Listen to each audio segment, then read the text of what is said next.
फिनेस्टा windows, beautiful and durable designs, installation से maintenance की life long service. आपके घर में फिनेस्टा नहीं है तो कॉल कीजिए। Final Finesta. कुछ तो सस्ता लो, सब बढ़िया लो। इसमें क्या खास बात है? थोड़े में ज्यादा स्वाद, यही तो है इसकी खास बात। दादी के हाथों का जादू और खुशबू से महकता घर, माँ की मुस्कुराहट और खाने की सुगंध। MDH गरम मसाला, क्योंकि हर रिश्ता है स्वाद से जुड़ा। नमस्कार, मैं हूं पुष्कर चौहान और आप देख रहे हैं बड़ी खबर। बड़ी खबर में बात आज मायावती के मिशन 2027 की। जी हां, सही सुन रहे हैं आप, मैं यही कह रहा हूं कि मायावती के मिशन 2027 की, और 9 अक्टूबर 2025 से इसका आगाज हो जाएगा। 9 अक्टूबर परिनिर्वाण दिवस के रूप में मनाते हैं काशीराम जी का, और अब इसी तारीख से वो एक नई चेतना उमंग के साथ अपने कार्यकर्ताओं को मिशन 2027 में जुटने के लिए प्लान बना रही हैं। क्या है मिशन 2027 के लिए तैयारी, और सबसे बड़ी बात, मायावती के सामने चुनौतियां क्या क्या होंगी। दरअसल कभी आयरन लेडी, कभी 2008 में फोर्ब्स की सबसे शक्तिशाली महिलाओं में नाम अगर सूची में शामिल किया गया था तो मायावती का नाम था। मायावती इकलौती प्रधानमंत्री हैं, मुख्यमंत्री हैं सॉरी, जिन्होंने उत्तर प्रदेश में 5 साल का कार्यकाल पूरा किया। किसी महिला ने नहीं किया था इससे पहले। लेकिन मायावती का ग्राफ, या कहें बसपा का ग्राफ, 2012 से गिरना शुरू हुआ। साल दर साल, चुनाव दर चुनाव गिरता जा रहा है। इस वक्त हालत यह है कि विधानसभा में, मात्र उत्तर प्रदेश की विधानसभा में एक सदस्य है, उमाशंकर सिंह, और लोकसभा में 0 पे हैं। ऐसा नहीं है, मायावती ने गठबंधन की पॉलिटिक्स को भी सहारा पकड़ना चाहा। 2019 में समाजवादी पार्टी के साथ गठबंधन किया, लेकिन उनकी तो 10 सीटें आई, समाजवादी पार्टी की 5 सीटें आई, क्योंकि ये मुकाबला बीजेपी के सामने था और नहीं चला कोई गठजोड़। 24 में फिर 0 पे आई। तो अब उन्होंने अपने भतीजे आकाश आनंद को 2-3 बार जिम्मेदारियां दी, हटाई, लेकिन अब आकाश आनंद पर पूरा भरोसा है। वो नेशनल कोऑर्डिनेटर हैं। इसके अलावा वो उत्तर प्रदेश पर भी ध्यान दे रहे हैं। लेकिन जिस तरीके से मायावती का ये प्लान है कि 9 अक्टूबर को वो रैली को बड़ी, लखनऊ में रमाबाई अंबेडकर मैदान बुक करा दिया गया है। ऐसा मैं क्यों कह रहा हूँ, ये सारी जानकारी मेरे साथ जुड़ रहे हैं वरिष्ठ पत्रकार सैयद कासिम जी। वो बताएंगे कि मायावती का ये जो प्लान है पूरा, वो किस तरीके से कारगर होगा, और जब 2 धुरी राजनीति पर उत्तर प्रदेश की क्या पूरी सियासत इस वक्त देश की 2 धड़ों में बटी है, या तो गैर भाजपा या भाजपाई समूह में है, या तो इंडिया गठबंधन में है या NDA में है। मायावती की लाइन अलग है। आरोप उन पर कुछ भी लगते रहे उत्तर प्रदेश में कि वो समाजवादी पार्टी कहती है कि वो बीजेपी को जिताने के लिए ज़्यादा मदद करती हैं, लेकिन सैयद कासिम जी मेरे साथ जुड़ चुके हैं। सैयद जी, आपका बहुत बहुत स्वागत है। क्या तैयारी है मायावती की, और सबसे पहले जो चुनौतियां हैं वो क्या हैं, और उनके पास मौका आप क्या देखते हैं उत्तर प्रदेश में, कि क्यों 2007 जैसी स्थिति आएगी, या 2002 में थी जो चाबी बसपा के पास थी? बहुत शुक्रिया पुष्कर भाई, बहुत दिनों के बाद आपके बीच आया हूँ आपके साथ। ये खबर मैंने ही ब्रेक की थी, और वो खबर ब्रेक करने का जो सूत्र था, वो सूत्र था रमाबाई अंबेडकर मैदान की बुकिंग। रमाबाई अंबेडकर मैदान एकल बुकिंग है, वो 8 और 9 तारीख की, एक व्यक्ति के नाम से। वो व्यक्ति बहुजन समाज पार्टी का है, और इतना बड़ा मैदान कोई दूसरा बुक नहीं करेगा। इससे ये आहट मिली कि मायावती रैली करने जा रही। फिर अपना सूत्रों को खंगाला गया, फोन पे बात की गई, लोगों से मिलकर बात की गई, तो बहुजन समाज पार्टी का कोई बड़े से बड़ा पदाधिकारी भी इस पर बोलने को तैयार नहीं था। कोई इसमें प्रतिक्रिया नहीं दे रहा था। हाँ तो कोई कह ही नहीं रहा था। अधिकतर लोग ये कह रहे थे कि बहन जी जाने, बहन जी जाने।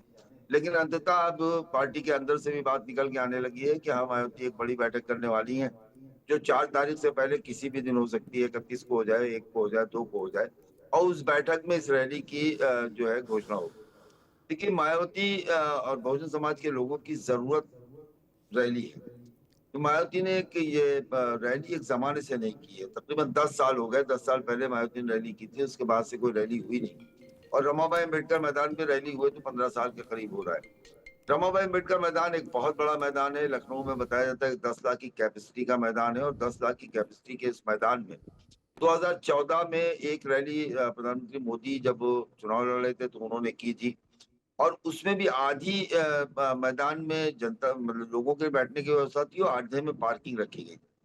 तो आप ये समझ सकते हैं कि उस मैदान में रैली की ठानना ही अपने आप में एक बहुत बड़ा चैलेंज होता है, और मायावती ने इस चैलेंज के लिए खुद को तैयार किया है।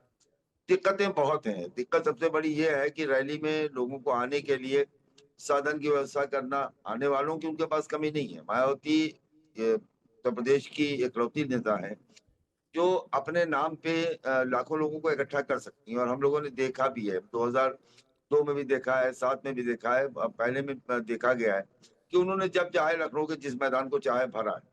लेकिन तब लोग होते थे जो प्रभारी होते थे, विधायक होते थे, या विधानसभा या लोकसभा के कैंडिडेट घोषित होते थे, वो लोग अपने व्यवस्था करते थे, लोग आते थे। ये एक मुश्किल है बसपा के साथ जो बातचीत में सामने आती है, पदाधिकारियों से बात की जाए तो, कि लोगों को लाना एक चुनौती है, और लोग आने के लिए लालयित हैं, लेकिन उनको लाने के लिए क्या व्यवस्था होगी, कैसे व्यवस्था होगी, इसमें संगठन लगा हुआ है। ये भी सच है कि बहुजन समाज पार्टी चुनावी राजनीति में उत्तर प्रदेश में बहुत पिछड़ चुकी थी। 17 के बाद से आप देखें तो 17 देखें, 22 देखें, 19 में गठबंधन में जरूर बहुजन समाज पार्टी को फायदा हुआ, 10 MP हो गए उनके। लेकिन फिर आप देखिए 22 में क्या हुआ और 24 में क्या हुआ, ये सब सामने है। लेकिन ये भी सच है कि मायावती एक बहुत ही शार्प नेता है, और वो कैलकुलेशन करना जानती है। मैंने कहीं ये बात कही कि नहीं कही मुझे नहीं याद है, लेकिन मैं TV9 पे ये बात कह रहा हूँ कि मायावती वो नेता है जिन्होंने 47 विधायक पे भी सरकार बनाई है, 67 पे भी बनाई है, और 99 सीटों पे भी सरकार बनाई है।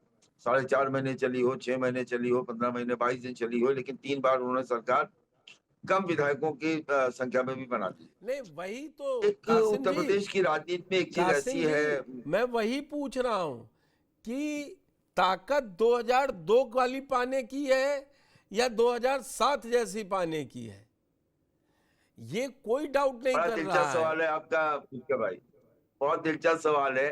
देखिए मुझे लगता है, जो मेरा अपना आकलन है, जितना मैं बहुजन समाज पार्टी को जानता हूँ, जितना मैंने देखा समझा है, जितना कवर करने में मैंने जाना है, मुझे लगता है कि 2002 और 2007 जैसी को तैयारी टारगेट करके चल रही है, कि हमको 2002 के 67 या 2007 की 99 के फिगर को हर हाथ में पकड़ना है। वो कहने को तो हर पार्टी कहती है कि हमको बहुमत हासिल करना है, बहुमत हासिल करेंगे, लेकिन जो ग्राउंड पे रियलिटी है उससे समझ में आता है कि तैयारी किस तरह की है। तो मायावती की ये बात, अगर वो ये 7 से 99 और 67 वाले फॉर्मूले पे हैं, तो इसके पीछे कोई ना कोई बड़ा कारण छुपा होगा।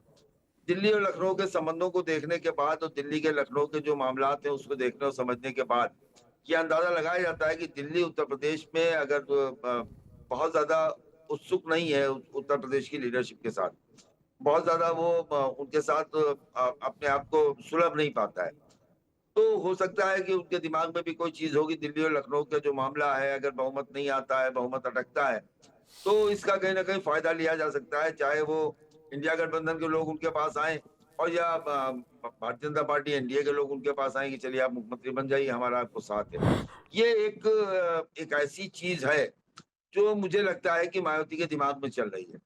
और रैली के बाद देखिए ऐसा है कि अभी जो लोकसभा चुनाव हुए हैं लोकसभा के, उसमें तो 10% से नीचे आ गई बसपा, लेकिन विधानसभा के 22 के चुनाव में बहुजन समाज पार्टी 13 के आसपास थी, 12 से कुछ ऊपर और 13 से कुछ कम। इतना प्रतिशत तो तब था जब वो PSC का कोई भी उम्मीदवार लड़ता हुआ दिखाई नहीं दे रहा, बहुत कम उम्मीदवार थे जो लड़ते हुए नजर आ रहे। तो 1.5-2 साल बाद लगाए जाएंगे। जरूरी ये है कि मायावती को ही उतरना पड़ेगा, कोई मायावती को तो उतरने के लिए राजाराम, कोई विश्वनाथ पाल, आप ऑडिबल नहीं है, मैं- आपकी ऑडिबल नहीं है, आपकी आवाज नहीं आ रही पुष्कर भाई। मैं पीसीआर से कहूंगा एक बार कोशिश करें क्या अब आई? आ गई। मैं कह रहा हूं कोई विश्वनाथ पाल, कोई एससी मिश्रा, कोई नहीं है जो बसपा को चमत्कारिक ढंग से खड़ा कर देगा। बसपा को अगर कोई चमत्कार कहे या कोई एक चेहरा है कि वो है मायावती, कि वो अगर उतर गई सड़कों पर तो सिनेरियो कोई भी हो सकता है जो आप कह रहे हैं। लेकिन मायावती के साथ दिक्कत क्या है कि उन्होंने 24 के रिजल्ट जब 4 जून को आए तो सबसे पहले 5 जून को एक बात कही कि अब मुसलमानों को मैं भरोसा नहीं करूंगी और वोट टिकट नहीं दूंगी। जो सबसे ज्यादा टिकट थे मैंने 24 में दिए और हश्र ये हुआ कि मुझे एक भी सीट नहीं मिली। उनके साथ दलित इंटैक्ट है, वो 10% इसलिए अभी दिख रहा है या 9% क्योंकि वो एक्टिवली पार्टिसिपेट नहीं। आज वो 2 साल के लिए सड़क पर उतर जाएंगी ना, तो दलितों को मायावती से बड़ा चेहरा कोई भी आज नहीं समझ में आता है उत्तर प्रदेश में। 24 का रिजल्ट क्या रहा हो, 22 का क्या रहा हो, 17 का क्या रहा हो, ये मैं कह सकता हूं। मायावती के लिए आज भी दलित, लेकिन वो कहते हैं कि मायावती आ नहीं रही है और आकाश आनंद हो या कोई हो, वो पकड़ नहीं है उनकी संगठन पे। क्योंकि पुष्कर भाई बिल्कुल सही है कि मायावती उतरे तो सिनारियो बहुत बदल जाएगा, इसमें कोई शक नहीं है। लेकिन मायावती कभी नहीं उतरी। मुझे नहीं याद है कि मैंने एक मायावती को कभी सड़क पे देखा हो। मायावती की फोटोज तो सड़क की हमने आपने देखी है, 77 की बात की, 80 की, 89 की, और जब बिजनौर से चुनाव लड़ रही थी तब की। तो वो ये सब मुख्यमंत्री बनने से पहले के 1995 के बाद मायावती सड़क पे कभी नहीं उतरी। 95 से आज तक वो सड़क पे उतरती हुई दिखाई तो नहीं दी। मंडल कमीशन के आंदोलन में वो दिखाई दी, काशीराम के साथ दिखाई दी, लखनऊ में रैलियों में दिखाई दी, लेकिन मायावती सड़क पे नहीं उतरी। हाँ, ये जरूर है कि रैलियां मायावती जरूर करती थी। लखनऊ में एक बड़ी रैली, और वो बड़ी रैली जो होती थी उससे एक मैसेज जाता था कि मायावती एक्टिव है।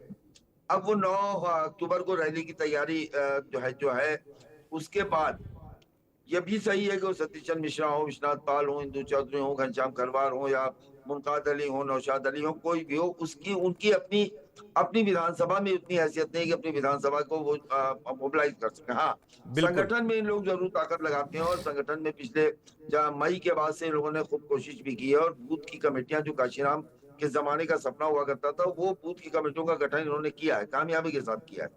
लेकिन ये सही है कि आकाश आनंद की एक युवाओं में एक उनके लिए युवाओं में उत्साह है।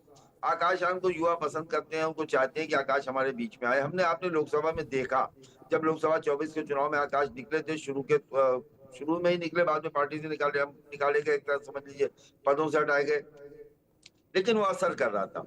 आकाश आनंद भी बिहार से, तो वहां भी उनका जो क्रेज देखने को मिला, उसके अलावा महाराष्ट्र के वहां भी देखने को मिला। तो ये है कि 9 अक्टूबर की रैली में कहीं मायावती अगर आकाश के लिए कोई ऐसी घोषणा कर दें कि मैं तो नहीं जाऊंगी, आकाश आनंद मंडलीय समीक्षा करेंगे, मंडलों पे जाएंगे या विधानसभाओं में जाएंगे या विधानसभा प्रभारियों की घोषणा करने जाएंगे, उससे भी एक मोमेंटम बनता है।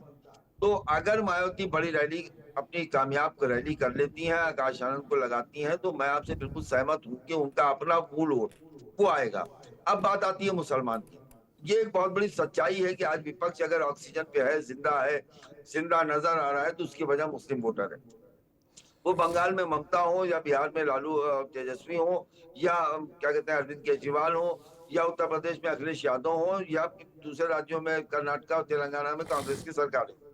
ये सारे के सारे का इसका बेस जो है, इसकी जो इसकी ये कहते हैं ना बुनियाद जो है, वो मुस्लिम वोट है। अब मुसलमानों के साथ भी है कि मुसलमान पूरी ताकत लगा के अखिलेश यादव के साथ भी गया, राहुल गांधी के साथ भी गया, तेजस्वी के साथ भी गया, लेकिन उसको वो इलेक्शन में तो मुसलमान बहुत आगे चल के रहता है, लेकिन चुनाव के बाद जब नतीजे आते हैं और सरकार नहीं बनती है, तो मुसलमानों के साथ होने वाली ज्यादती पे कोई नेता सड़क पे नहीं उतरता है। अखिलेश यादव के साथ अभी आपने देखा होगा आजम खां वाला वो मामला, जब उनकी पत्नी ने कहा था कि हमारा तो अल्लाह ही है, समाजवादी पार्टी से हमको कोई उम्मीद नहीं है, तो अखिलेश ने फौरन पलट के प्रेस कॉन्फ्रेंस की थी और उन्होंने कहा था कि आप सरकार, ये बगैर सरकार बनाए आपको दुल्हन से मुक्ति नहीं मिल सकती। तो सरकार बनाने के लिए मुसलमान अपनी ताकत भर वोट आपको दे रहा है, लेकिन नहीं बन पा रही, तो ये मुसलमानों की इसमें गलती नहीं, ये मुसलमान अब कहने लगा है। ये कह दिया हम टिकट ही नहीं अब देंगे। बहुजन समाज पार्टी को भी मायावती तो कह रही है हम टिकट ही नहीं देंगे। नहीं, मायावती ने अपने हर चुनाव में हर तरह की बातें की हैं। उन्होंने जब हारी है तब उन्होंने कहा है मुसलमान ने गद्दारी कर दी, फिर उन्होंने कहा मुसलमान को हम टिकट नहीं देंगे, फिर उन्होंने कहा मुसलमान ने हमको मायूस किया है। तो ये मायावती के बयानात एक दो नहीं है, एक दर्जन बयानात इस तरह के हैं। लेकिन अभी मेरी जो जानकारी है पुष्कर भाई, मैं TV9 पे उसे बता रहा हूँ कि तकरीबन 70 टिकट मायावती ने फाइनलाइज किए। 70 विधानसभा क्षेत्रों में प्रभारी बना दिए गए। 70 विधानसभा क्षेत्रों के जो प्रभारी हैं उनको इशारा हो गया है, वो अपने अपने क्षेत्र में लग चुके हैं। उन 70 में 15 मुसलमान अभी भी। तो ये वो कह रही हैं क्या, वो कर रही हैं क्या, ये तो दो अलग अलग चीजें हैं। तो ये कासिम भाई ठीक है, मैं मानता हूं कि मुसलमान वोटरों का ये रहता है कि वो जब देख लेते हैं कि कौन बीजेपी को हराने में सक्षम हो रहा है, वो वहां शिफ्ट होने लगता है। मैं आपकी फर्ज करता हूं, ये बात सही है कि अभी मायावती मुसलमानों को टिकट भी देने को तैयार है, सब है। चंद्रशेखर पश्चिम उत्तर प्रदेश में ही अपना सारा जोर लगा रहे हैं और मायावती का जीत वहीं से ही शुरू होगी। मायावती जब भी पावर में रही है, पश्चिम उत्तर प्रदेश ने भर भर के वोट दिया। ये सही है पुष्कर भाई आपका कहना कि वेस्ट यूपी जो है वो ज्यादा मजबूत रहा है। और अभी भी अगर समाजवादी पार्टी के आप विधायक देखेंगे, सबसे ज्यादा विधायक उनके मुरादाबाद मंडल से हैं। मुरादाबाद, रामपुर, बिजनौर, ये सारे जो जिले हैं, ये मुरादाबाद मंडल जो है सबसे ज्यादा विधायक समाजवादी पार्टी के इसी मंडल से हैं, क्योंकि वहाँ मुसलमान बहुत ज्यादा है। लेकिन आप पता नहीं क्यों मैं कभी भी चंद्रशेखर को विकल्प के रूप से नहीं देख पाता हूँ, एक मुसलमान की हैसियत से भी, एक जर्नलिस्ट की हैसियत से भी, और एक बहुजन समाज पार्टी के विश्लेषक की हैसियत से भी। इसकी वजह ये है पुष्कर भाई कि चंद्रशेखर के साथ वो जो ताकत होनी चाहिए वो दिखाई नहीं देती है। इसमें कोई शक नहीं है कि चंद्रशेखर मुसलमानों के नेता हैं, मुसलमान उनको पसंद करता है। और मुसलमान ने अगर पसंद नहीं किया होता तो जब अखिलेश और राहुल गांधी की आंधी उत्तर प्रदेश में चल रही थी, तो चंद्रशेखर ने वहां पर अखिलेश और राहुल के कैंडिडेट को पूरी तरह से हरा दिया। और ये तब हुआ जब वहां 60% प्लस मुस्लिम वोट है। नगीना में अगर 60% शुल्कास होता और चंद्रशेखर ने यह नतीजा दिया होता, तो मैं चंद्रशेखर को एक बार मायावती के विकल्प के रूप से देख सकता था। लेकिन मुस्लिम वोटों को मैं विकल्प के रूप में आप तभी देख सकते हैं जब आपको लगेगा कि हाँ भाई उत्तर प्रदेश में चंद्रशेखर दलितों में उन्होंने अपनी एक पहचान बना ली। मायावती लड़ती हुई मायावती, विधानसभा के चुनाव की मायावती, लोकसभा के चुनाव की मायावती में बड़ा फर्क होता है। जब 22 में मायावती लड़ती हुई नहीं दिखाई दे रही थी, तब लगभग 13% वोट लेकर वो चली गई। और इस चुनाव में अगर वो रैली की तैयारी, रैली करने के बाद, आकाश आनंद को झोंकने के बाद, टिकट एक साल पहले तो दे देने के बाद, कासिम भाई वो पिछले 20 सालों से एक साल पहले मिशन लागू अपना जाए 2022 में आप याद कर लीजिए, 21 में शुरू कर दिया। तब कोविड था तो थोड़ा कम पड़ा। उससे पहला चुनाव आप देख लीजिए 18 में तैयारी में जुटी थी, तो वो 16 में वो तैयारियां करती हैं। लेकिन अब की अस्तित्व की लड़ाई है। अगर अब की हाथी बैठा तो फिर ना खड़ा होगा। बिल्कुल सही कह रहे हैं, मैं आपसे सहमत हूं। लेकिन 22 के चुनाव में मैं आपको बताऊं पुष्कर जी कि कल नामांकन है, आज टिकट दिए गए। उनके पास प्रत्याशी तक नहीं थे। उनके कोऑर्डिनेटर ढूंढ रहे थे प्रत्याशियों को। 22 के चुनाव में मेरे पास ऐसी 10-20 सीटों का मैं आपको नाम ले सकता हूँ कि प्रत्याशियों की तलाश हो रही थी और प्रत्याशी पकड़ के लाए जा रहे थे। उनका प्रत्याशी तक नहीं थे, तैयारी क्या होती। पहले मायावती का एक तरीका था कि एक साल पहले वो प्रत्याशी घोषित कर देती थी, और वो प्रत्याशी पर जो होता था वो अपनी पूरी तैयारी करता था। उसी विधानसभा में पूरा सब कुछ उसके हिसाब से होता था। तब वो 80-90 सीटें वो पा जाया करती थी। एक बार बहुमत आया, लेकिन उसके अलावा वो 60 से 90 तक की सीटें, 100 सीटें तक मुझको मिलती थी। बीच का जो वक्त था 17 और 22 के दो चुनाव में बीएसपी ऐसा नहीं कर पाई, और उसके नतीजे में बहुजन समाज पार्टी को बहुत नुकसान हुआ। अब अगर ये जो उनकी अभी की प्लानिंग है, जो सूत्रों से पता चल रही है, जो दिखाई दे रही है, जो बातचीत में निकल के आ रही है, जो प्रभारी घोषित हुए हैं उनसे बात करने पे हो रही है, और सबसे बड़ी चीज ये है कि टिकटों के वितरण में एक चीज जो देखी जा रही है कि भाजपा से इस सीट पे कौन लड़ सकता है, समाजवादी पार्टी से कौन लड़ सकता है, उससे इतर टिकट दिया जा रहा है। तो ये चुनाव मायावती लड़ने के लिए लड़ते हुए दिखा, मतलब लगता है कि लड़ने के लिए लड़ रही, किसी को हराने या जिताने के लिए नहीं। क्योंकि लोकसभा के चुनाव में टिकट का जो वितरण था वो ऐसा वितरण था जिससे भारतीय जनता पार्टी हारे, और विधानसभा के चुनाव में ऐसा वितरण था कि ऐसा लगता था कि 90-90 टिकट मुसलमान को दे दिए कि भारतीय जनता पार्टी जीत जाए। तो ये इस बार ठप्पा और मोहर जो है हम और आप बैठ के लगाने में, हमको अगर चाहेंगे भी हम लोग तो थोड़ा सा मुश्किल होगा हमारे आपके लिए, जो इस बार की इनकी प्लानिंग।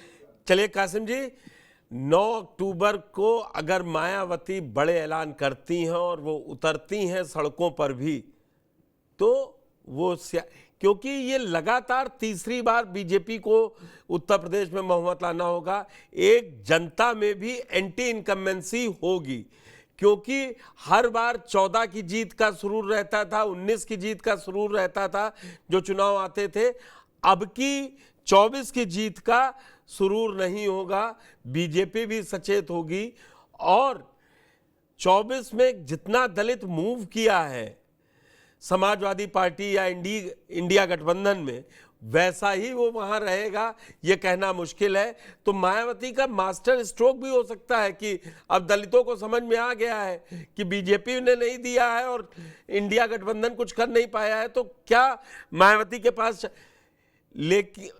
के पास जाए। लेकिन जो मायावती 30% पे सरकार बना लेती थी, जब से 14 से भाजपा आई है, तब से उत्तर प्रदेश में आप 30% पे सरकार नहीं बना सकते, आपको 40% से ऊपर वोट चाहिए। तो एक दलित मुस्लिम ही नहीं बना पाएंगे, आपको सत्ता में पहुंचाने के लिए आपको हर वर्ग का वोट चाहिए होगा। आखिरी में कमेंट आपका। मैं एक बात आपसे पुष्कर भाई कह दूं, बहुत दिलचस्प सवाल आपने किया, इसमें एक चीज और जोड़ लीजिए। देखिए, बीजेपी को हराने के लिए आपको बीजेपी से वोट निकालना हो। वोट इकट्ठा करके हराने वाले जो लोग थे वो आज तक बीजेपी को नहीं हरा पाए, क्योंकि आप चाहते हैं कि जो बिखरा हुआ वोट है इकट्ठा करने हरा दें। बीजेपी 40% के ऊपर खेलती है शुरू से। बीएसपी इकलौती पार्टी है, बीएसपी की अकेली पार्टी की पॉलिटिक्स ऐसी है कि वो बीजेपी से वोट निकालने की क्षमता रखती है।